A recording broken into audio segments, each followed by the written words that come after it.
Komið sæl og velkomin heim í stofu, ég heiti Bryndís Svavarsdóttir.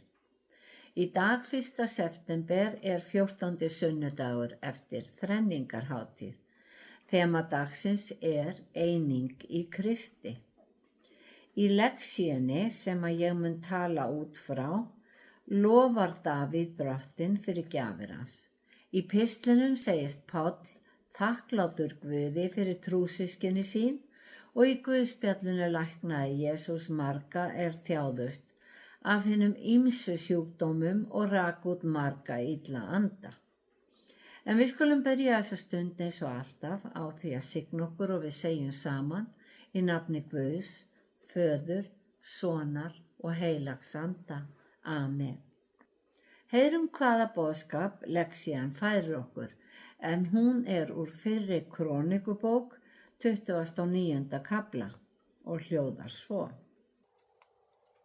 Þá lofaði Davíð drottinn frammi fyrir öllum söfnuðinum og sagði: Lofaður sést þú drottinn Guð, föður vors Ísraels, frá eilíf til eilífðar. Þín tignin drottinn, mátturinn dýrðin, vegsemdin og hátignin, því að allt þitt á himni og jörðu. Drottinn þitt konungdæmið og þú hafinn yfir allt. Auður og sæmd koma frá þér, þú ríkir yfir öllu. Í hendi þér máttur og megin, í hendi þér vald til að efla og styrkja hvern sem vera skal. Og nú, Guð vor, þökkum við þér. Við lofum þitt dýrlega nafn, en hver ég og hver líður minn, að við vorum færir að gefa slíkar gjafir. Því að allt frá þér og við höfum fært þér það sem við höfum þegið úr hendi þinni. Þannig hljóðar hið heilaga orð. Já, þema dagsins eining í Kristi og hlutverk hvers hirðis að skapa einingu í sínum söfnuði. Þegar Guð útvaldi sína þjóð var hann sjálfur hirðir þjóðarinnar, en þjóðina skorti einingu til Guðs. Við þekkjum söguna af Hönnu sem gaf drottni Samúel son sinn. Samúel ólst upp í húsi drottins í Síló og varð síðan farsæll dómari í Ísrael. Þegar Samúel var orðinn aldraður, báðu öldungarnir hann að skipa þeim konung. Samúel bað því til drottins og drottins svara honum: hlýddu kröfu fólksins og gerðu allt sem það biður um. Þjóðin hefur ekki hafnað þér, heldur hefur hún hafnað mér sem konungi sínum. En hvers vegna vildu menn konung? Jú, þeir hafa ætlað að skapa einingu, þeir hafa talið að jarðneskur konungur myndi þjappa þeim saman, en hvað gerðist? Hinn jarðneski konungur varð að æðsta valdi hjá fólkinu. Við sjáum nokkuð vel í ritningunni hvernig hið illa vinnur í heiminum.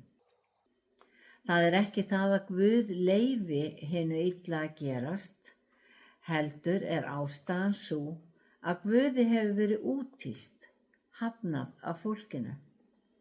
Og útkoman verður að stríð og friður skiptist á og að góðir og vondir konungar komast til valda. Þá taka sjaldnast margir góðir konungar við hver af öðrum, og oftar en ekki ríkja hinir vondu konungar lengur en hinir góðu, sem veldur því að fólk missir trúna á hinu góða og það veldur sundrungu og óeiningu. Já, öldungarnir vildu konung, Guð sendi Sál til Samúels og Sál varð fyrsti konungur Ísraels. Og síðar, samkvæmt boði Guðs, valdi Sál Davíð sem arftaka sinn. En völdum fylgja oft átök, undirferli og óeining. Eftir að Davíð felldi Golíat leit Sál hann öfundaraugum og reyndi Sál margsinnis að drepa Davíð, því hann óttaðist að Davíð myndi ræna hann konungstigninni. En Davíð var vinsæll og honum vegnaði allstaðar vel. Ekki vegnaði Sál jafnvel, því einhverjum árum síðar létu hann og synir hans sig falla fram á eigin sverð þeir sáu fram á að tapa orustu við Filistea. Eftir dauða Sáls var Davíð krýndur konungur Ísraels. Ísraelsmenn höfðu verið herleiddir til Babýlon og ríki þeirra skipt í tvennt. Davíð var sá sem sameinaði Norður- og Suðurríkið aftur í eitt konungsríki, gerði Jerúsalem að höfuðborg og þangað flutti hans sáttmálsörk Guðs. Sáttmálsörkin fékk stað í samfundartjaldi, því Guð hafði sagt við Davíð: Þú átt ekki að reisa nafni mínu hús, því þú ert stríðsmaður og hefur úthellt blóði. Það var því Salómon, sonur og arftaki Davíðs, sem reisti Guði musteri í Jerúsalem. Þegar Guð hafði valið Salómon til verksins, stefndi Davíð saman öllum leiðtogum Ísraels til Jerúsalem, höfðingjum ættbálkanna, foringjum flokkana sem þjónuðu konunginum og fleirum.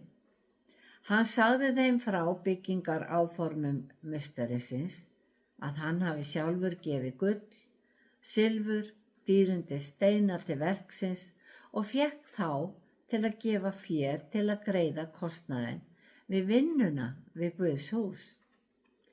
Þarna skapaðist eining. Þeir sameinuðust byggingu Guðs hús.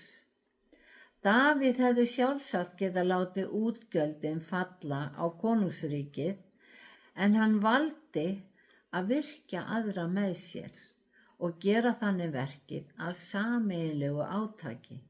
Hann skapaði einingu sameiginlegt markmið og framtíðarsýn, og þá erum við komin að texta dagsins. Það er greinilegt að Davíð þakkar ekki sjálfum sér, heldur Guði fyrir velgengni sína. Hann sagði: Allt er þitt á himni og jörðu, drottinn þitt er konungdæmið og þú ert hafinn yfir allt. Auður og sæmd koma frá þér, þú ríkir yfir öllu. Í þakkarbæn sinni þakkar Davíð Guði fyrir blessanir hans og segir að hann og þjóðin séu aðeins fær að gefa til musterisins vegna þess að Guð hafi verið þeim svo örlátur. Hann sagði: Allt er frá þér og við höfum fært þér það sem við höfum þegið úr hendi þinni. Davíð, sem hafði verið fjárhirðir og var yngstur bræðra sinna, viðurkenndi vald og mátt Guðs til að efla og styrkja hvern sem vera skal. Guð hafði valið hann og var með honum. Það hefur ákveðin ljómi stafað frá Davíð. Sálmarnir eru kenndir við hann, Jesús er sagður af ætt Davíðs og Betlehem var borg Davíðs. Davíð gekk sannarlega á Guðs vegum, hann var farsæll konungur. Þó hann væri eins og við öll langt frá því að vera fullkominn, þá sameinaði hann þjóðina eftir 70 ára útlegð í Babýlon. Ekkert er eins dýrmætt fyrir manninn eins og eining, því að eining skapar frið. Hafið frið við alla menn að því leyti sem unnt er og á ykkar valdi, skrifaði Páll. Og í Efesusbréfinu skrifar hann: kappkostið að varðveita einingu andans í bandi friðarins. Og einingin, segir hann, að fáist með lítillæti, þolinmæði og kærleika til annarra. Andstæðan, yfirgangur, óþolinmæði og skeytingaleysi, skapi því sundrungu. Jesaja spámaður spáði fyrir ævarandi friði við dóm endalokana. Guð haggast ekki, sagði hann, en sá tími mun koma að allir munu lifa í friði með orði Guðs. Fagnaðarerindið er friðarboðskapur, að elska Guð og elska náungan. Í spádómum Gamla testamentisins er Jesús kallaður friðarhöfðingi og Páll skrifar að Jesús sé friður okkar, því að með fagnaðarerindinu hafi hann rifið niður vegginn sem gerði greinarmun á mönnum. Hann bauð öllum stað í ríki sínu sem vilja taka við honum. Friður var einnig mikilvægur í boðun fagnaðarerindisins og lífstíl lærisveinanna. Þegar Jesús braut brauðið sagði hann, friður sé með yður. Og þegar hann sendi lærisveinanna út 2 og 2 saman, þá áttu þeir að fara til týndra sauða af Ísraelsætt, það er til gyðinga, því að þeir þekktu Guð. Lærisveinarnir áttu að byrja á því að orna húsinu góðs og væru þeir velkomnir myndi friður færast yfir húsið. Ef ekki, þá færi friður Guðs aftur með þeim. Þegar Jesús undirbjó lærisveinana undir að standa á eigin fótum og við getum tekið þessi orð til okkar, þá sagði hann, frið læt ég þér eftir, minn frið gef ég þér. Ég gef þér ekki eins og heimurinn gefur. Hjarta þitt skelfist ekki, né hræðist. Jesús talaði oftast í eintölu, en þéringin fær okkur til að finnast hann tala í fleirtölu, en eintala gerir orð hans að persónlegum skilaboðum til mín og til þín. Friðurinn sem Jesús gefur okkur er himneskur friður, friður í hjarta. Hann sagði hvar sem 2 eða 3 eru samankomnir í mínu nafni, þar er ég mitt á meðal. Og með Jesú kemur friður og eining. Eins og þegar hann birtist lærisveinunum í fyrsta sinn eftir upprisuna. Í pistli dagsins skrifar Páll að hann sé þakklátur fyrir systkini sín í Kristi, sem hann þjóni og fyrir að hafa fengið að boða þeim fagnaðarboðin góðu. Ekki svo að hann getur hrósað sér af því, heldur til þess að þau fái líka hlutdeild í ríki Guðs. En Páll þekkir vel áreiti heimsins og hvetur söfnuðinn til að standa stöðugan í orðinu og halda fast við postulegar kenningar sem hann hafði bæði flutt heim persónlega og í bréfum sínum. Að standa stöðugur felur ekki í sér breytingar eða frjálslega túlkun eins og mönnum er tamt að gera í dag, í því skyni að styggja engan. Því það jafngildir því að breyta skilaboðunum.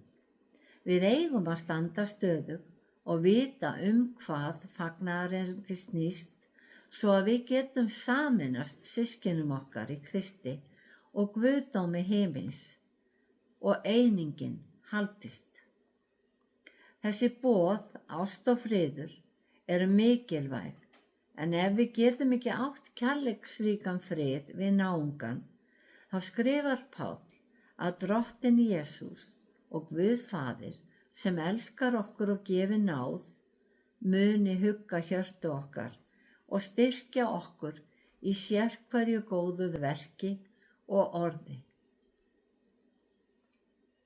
Guð vill stuðla að einingu milli sín og okkar. Hann vill gefa okkur sinn frið svo að við getum deilt þessum friði með öðrum og stuðlað að einingu í Kristi. Drottinn blessi þig og varveiti þig. Drottinn láti sína ásjónu lýsa yfir þig og sé þér náðugur. Drottinn upplyfti sínu augliti yfir þig og gefi þér frið. Í Jesú nafni. Amen.